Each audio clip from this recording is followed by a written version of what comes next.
Hello friends, welcome back to our YouTube channel wandering cloud.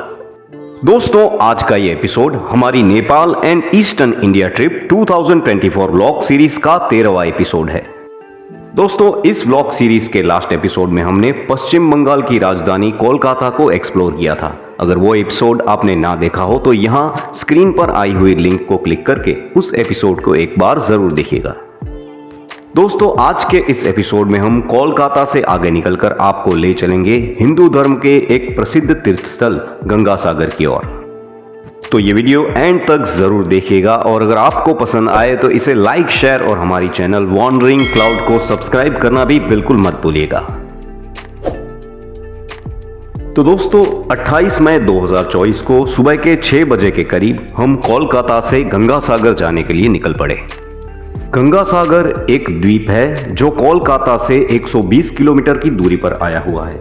यहां तक पहुंचने के लिए आपको कोलकाता से 90 किलोमीटर दूर आए हुए डायमंड हार्बर से शिप पर जाना पड़ता है। शिप में गंगा सागर द्वीप पहुंचने के बाद वहां से भी 30 किलोमीटर दूर बस में बैठकर आप गंगा सागर पहुंच सकते हैं। गंगा सागर भारत के प्रसिद्ध तीर्थों में से एक है। गंगा जी इस स्थान पर आकर सागर से मिलती हैं। इस स्थान पर राजा सगर के 60,000 पुत्रों को मोक्ष प्राप्त हुआ था। यहाँ मकर संक्रांति पर बहुत बड़ा मेला लगता है, जहाँ लाखों श्रद्धालु गंगा स्नान करने के लिए आते हैं।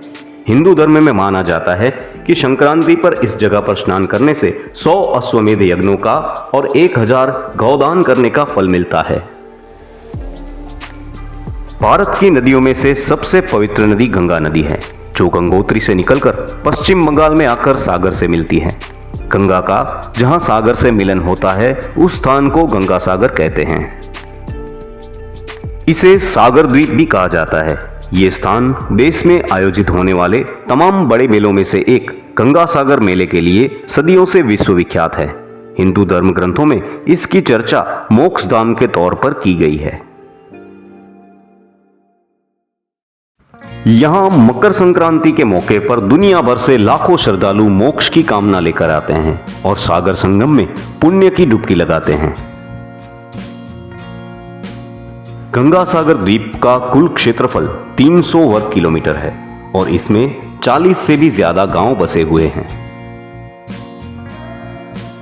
बहुत समय पहले इस स्थान पर गंगा जी की एक बड़ी धारा सागर में मिलती थी, किंतु अब इसका मुहाना पीछे हट गया है। अब इस द्वीप पर गंगा जी की एक बहुत छोटी धारा सागर से मिलती है। ऐसी मान्यता है कि ऋषि मुनियों के लिए गृहस्थ आश्रम या पारिवारिक जीवन वर्जित होता है, पर विष्णु जी के कहने पर कपिल मुनि के पिता कर्दम ऋषि ने गृहस्थ आश्रम में प्रवेश किया, पर उन्होंने विष्णु भगवान के समक्ष एक शर्त रखी कि ऐसे में भगवान विष्णु को उनके पुत्र के रूप में जन्म लेना होगा।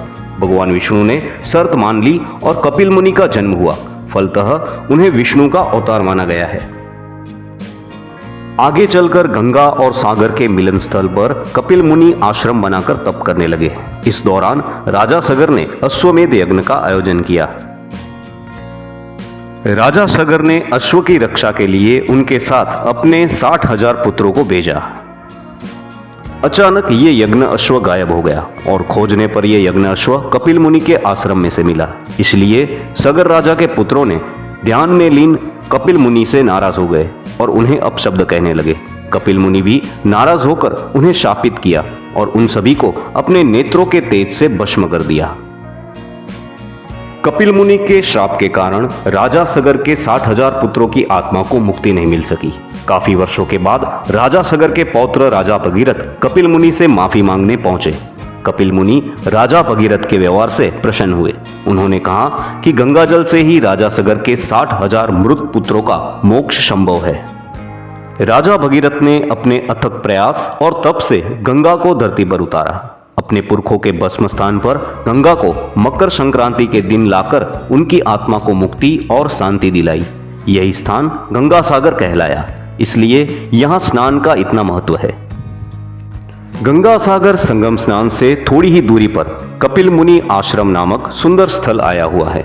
यहाँ लोग कपिल मुनि की मूर्ति की पूजा करते हैं। इस मंदिर में मां गंगा, कपिल मुनि तथा राजा भगीरथ की मूर्तियां स्थापित हैं।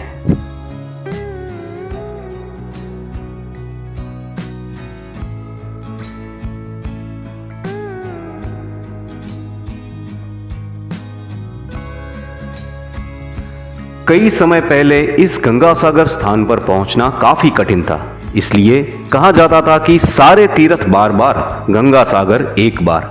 पर अब यहां पर परिवहन की काफी सुविधाएं उपलब्ध हो चुकी हैं।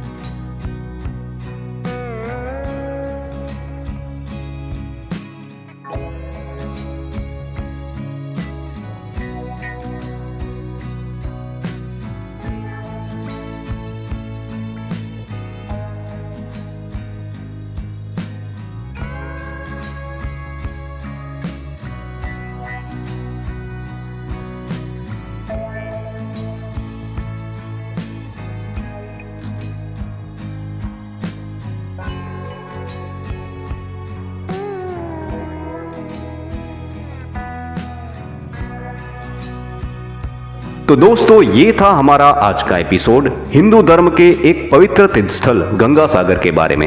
अगर ये एपिसोड आपको पसंद आया हो तो इसे लाइक और शेयर जरूर कीजिएगा।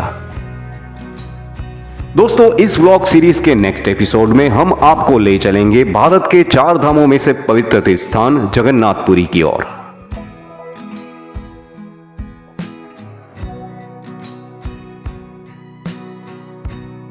तो मिलते हैं अगले एपिसोड के साथ। तब तक के लिए आप सभी को जय हिंद, जय जय गरवी गुजरात और हर हर गंगे।